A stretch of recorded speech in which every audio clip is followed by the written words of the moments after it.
Howdy folks, this is the first episode I'm making to document my progress, training, nutrition, lessons learned along the way as I work towards my goal of climbing my first V10 or above outside. I'm going to introduce the climb I have my eyes set on, talk through what aspects of my training I think I need the most focus on, how my sessions are structured throughout the week, and then finally I'm going to actually show some clips from the first session on the boulder. So the climb I have my eyes on this season is a climb called Ebriosity out in Gold Bar, Washington. This climb tends to go at hardish V10 or easy-ish V11, depending on height and span. I'm really interested in this climb because I think it suits my compression-y, tension-y style really well, and it's also really close to where I live, so I can project it multiple times throughout the season. So in terms of what I want to work on the most this season, I boiled it down into 5 things. Obviously, technique is number 1. We could always get better at technique. Grip positions and multiple grip types is really important for me, particularly in the open hand position because I've really been weak at that in the past. I really want to get my shoulder strength and stability, particularly in the one arm hang positions. That's something I haven't been particularly strong in. Core in really extended positions where I am trying to hold the tension, hold my foot. That's another really big one. And then lastly, flexibility. I've always been pretty flexible, but I think I really need to improve that hip flexibility to take my climbing to the next level. So I've broken my training out into 6 sessions throughout the week. Now the way I like to structure my training is to have a rest day between every climbing day. That's just what I found works best for me. Throughout the week though, I'm climbing twice.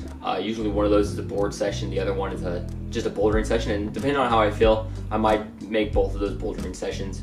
I also am hangboarding twice a week, and these tend to be pretty big hangboarding sessions. And then lastly, I'm doing 2 weight training sessions per week. So typically one is lower body and some supplementals, and then the second session is upper body, so back and chest, that type of thing, as well as some other supplemental exercises. So for my second video of this series, I am going to go into more detail about my specific training schedule and specifically the exercises I'm putting into each of those sessions. So when I started filming the video earlier, I realized I hadn't yet prepared the clips from my first session. So I went back and prepared those clips. So I think what I'm going to do is probably put myself at the bottom of the screen and then just talk over the clips and talk about the things I was thinking of, what I need to improve in each section, so on and so forth. So for this first session, I actually wasn't even planning on climbing. My original intent was actually just to feel the holds, check out what type of moves this climb had, and maybe just try to get some beta so that I could practice over the off season and then come back and actually try it. I decided to actually bring some crash pads, and ultimately what happened is I ended up having basically a first session on this thing where I tried the different sequences. In total there's about 4 minus the top out. That was really good for me to do because I felt like I was able to do all the sequences with the exception of one move on the first sequence. So that's, I think, going to be the crux for me, and you'll see that here in the clips in just a second. So starting off with the first move here, it starts out by going left on some decent rails actually. I felt the difficult part with this first move or so was actually keeping the heel engaged and figuring out what to do with my hands, because there's a couple like holds, but it's not super clear which holds to use, at least at the beginning of the session. Near the end of the session I actually kind of figured out what beta will work for me.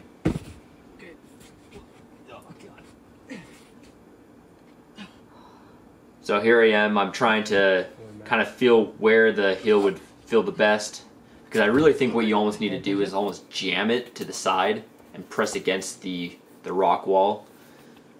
I might have to figure that out a little bit more at the next session. So for the second move, what I was trying here was seeing if I could actually throw left. And so this is where I was struggling to keep my heel engaged.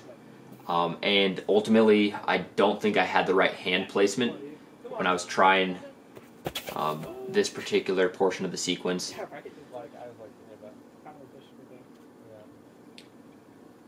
So I can see my toes kind of lifted. I think what I would need to do is probably drop that toe a little bit, better keep that tension.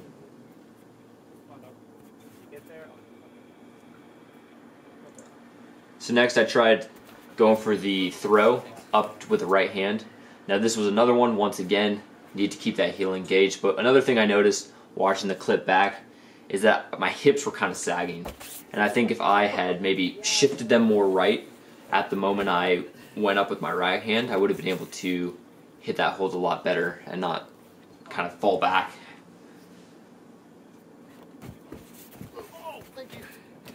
So as you can see, I had a lot of backwards momentum there.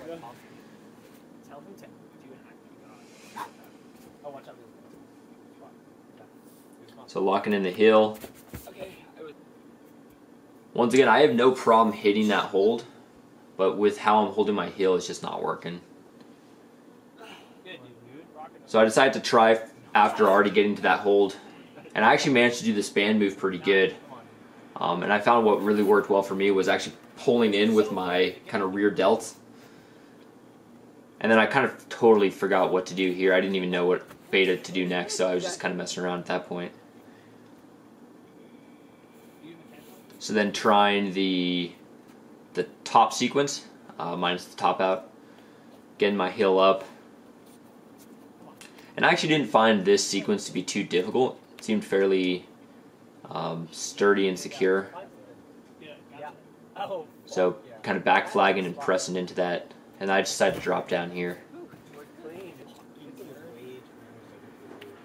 So I decided to try that throw up to the right hand again. I'd done the last two sequences now, and so now I was trying to do the second sequence. So this time I got it, and what I did differently is I put my left foot and I kind of hung it more to the left, and then I also drove the hips a little bit more, and that allowed me to get it. So once again right here I completely forgot that the next beta was to actually move out to the right hand, so I need to remember to do that in the future. And one thing I noticed about the holds on this climb, especially in those upper sequences, was that you can almost get some like little pinch action with your thumb on some of those sloper rails. But I decided now, after being able to do the last three sequences, to try to go back and get that throw beta figured out, because that really is what I think is going to be the crux for me. Okay, come on.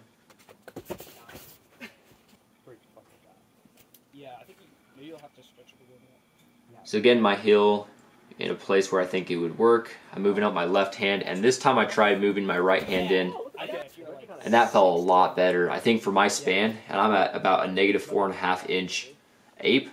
So for my span, I think I actually need to bring my hands in closer to that move so I can actually grab it securely. So ultimately, that was some clips from my first session on the boulder. I kind of speed ran through my clips there, but my major takeaways are I need to probably stretch more to get that hip open up a little bit better. Need to engage my heel more, so making sure to press with that toe. Looking back at the clips, I definitely wasn't doing that enough. I think now that I know which hands I'm going to use, it's going to help me save some energy, so I'll be able to hit the next session knowing what bait I'm going to use. And then ultimately just remembering small things like hip movement and I guess just trying hard. That was another thing. I noticed that this session was so chill, I hadn't even been planning on sessioning, that I kind of just realistically didn't super try. And so maybe that's something I should do next time, is actually really try hard and give it my all. So anyways, I hope you guys enjoyed the video. I do plan on making a few more of these as part of this series, obviously until I send this boulder. The next video will be an in-depth review of my exact training plan, including the workouts I'm doing and the sets and reps and that type of thing, and just generally how I'm setting it up throughout the week. So hopefully you enjoy the video. I'll catch you in the next one.